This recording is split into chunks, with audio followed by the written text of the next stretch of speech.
এই তিস্তা বাঁচাও কর্মসূচি নতুন কোনো প্রকল্প না, এটা আমরা দীর্ঘদিন ধরে আন্দোলন করে আসছি। আন্দোলনের একটা অংশ আজকে হল মশাল পর্যন্ত। আমাদের দাবি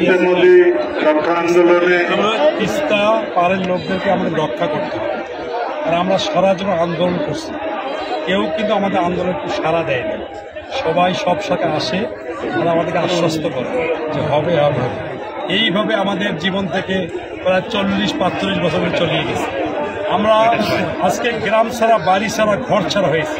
তিস্তা পাড়ের লোক কিন্তু তিস্তা পারে নাই, তারা বিভিন্ন জায়গায় ছড়িয়ে ছিটিয়ে আছে। আমরা তাদেরকে আবার সংগঠিত করতে চাচ্ছি। আমাদের দাবি একটাই, এই তিস্তা মহাপ্রকল্প বাস্তবায়িত করতেই হবে, করতে হবে, এটা আমাদের জোর দাবি। এই তিস্তা প্রকল্প বাস্তবায়িত হলে খেটে খাওয়া গরিব থেকে মানুষের ভাগ্যের পরিবর্তন হবে। এখানে এলাকার উন্নয়ন ঘটবে, এখানে স্কুল, কলেজ, মাদ্রাসা, মসজিদ স্থাপিত হবে, এখানে অনেক কর্মসংস্থান সৃষ্টি হবে, এখানে অনেক বড় ইন্ডাস্ট্রি গড়ে উঠবে, এখানে পর্যটন নগরী গড়ে উঠবে, এখানে আপনার রাস্তাঘাটে পরিবর্তন হবে, কাউনি একটা স্যাটেলাইট শহর হবে, এখানে আইটি সেক্টর হবে। আমাদের এলাকার লোকরা আর ঢাকা সাভারে যাওয়া লাগবে, আমাদের এলাকার লোকরা আর আমাদেরকে মাওনা যেতে হবে না, আমাদের এলাকার লোকদেরকে আর নারায়ণগঞ্জে যেতে হবে না।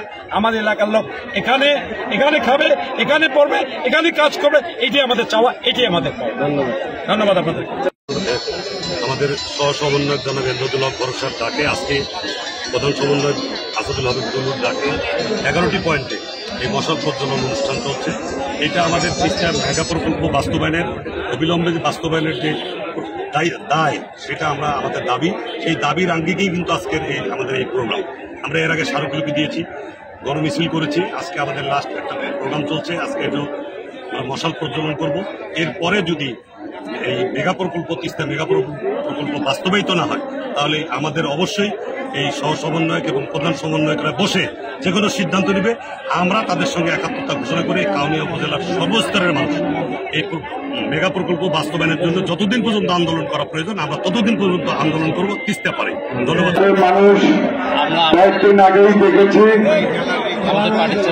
ভারত পানি ছেড়ে দিয়ে আমাদের এই অঞ্চলের ব্যাপক ক্ষয়ক্ষতি করেছে। আমরা এই ক্ষতির আর মেনে নেব না।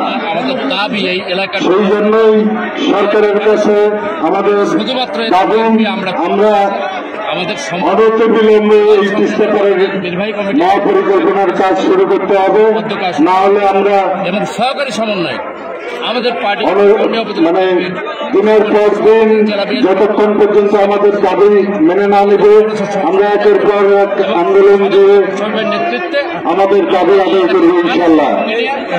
আমাদের আজকের পরে পরবর্তীতে যদি আবারও কোনো আন্দোলনের কর্মসূচি আসে, আপনারা অবশ্যই এই এলাকার স্বার্থে, আমাদের নিজেদের স্বার্থে আমরা আবারও সেই কর্মসূচিতে অংশগ্রহণ করব, এই আশাবাদ ব্যক্ত করছি।